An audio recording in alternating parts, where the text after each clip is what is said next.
तासातली एक मोठी आणि महत्त्वाची बातमी, शाई लावण्याचा जो निर्णय झालेला आहे, नोटा ज्या मंडळींनी बँकेमध्ये जमा केलेल्या आहेत त्यांच्या संदर्भात आता ममता बॅनर्जींनी बँकेत शाई लावण्याच्या या निर्णयाला विरोध केलाय। काय नेमकं म्हणणं आहे त्यांचं? प्रशांत कदम आपले प्रतिनिधी आपल्यासोबत आहेत। प्रशांत, नेमका का विरोध होतोय ह्याला? अश्विन, खरं तर पहिली गोष्ट म्हणजे जेव्हापासून नोटबंदीचा निर्णय जाहीर झालेला आहे तेव्हापासून सगळ्यात आक्रमक असलेला पक्ष कुठला असेल तर तो तृणमूल काँग्रेस।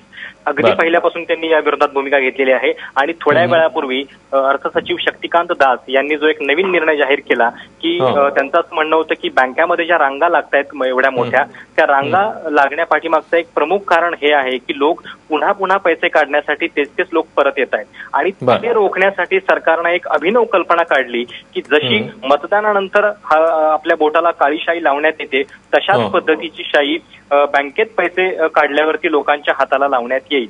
आणि या निर्णयावरती ममता बॅनर्जींनी टीका केलेली आहे।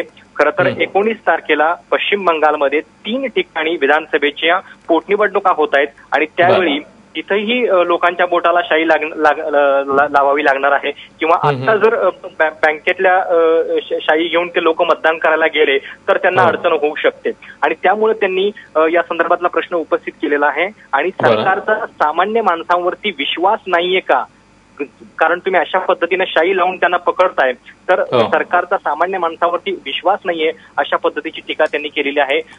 ममता बॅनर्जी स्वतः आज दिल्लीमध्ये दाखल होत आहेत अधिवेशनाच्या पूर्वसंध्येला आणि आज त्या राष्ट्रपती प्रणव मुखर्जी यांची देखील या मुद्द्यावरती भेट घेणार आहेत। अश्विन, प्रशांत, धन्यवाद या सगळ्या माहितीबद्दल। तेव्हा आता ममता बॅनर्जी यांनी या निर्णयाला विरोध केला आणि या संदर्भात ते पुढची पावलं देखील ते टाकतायत।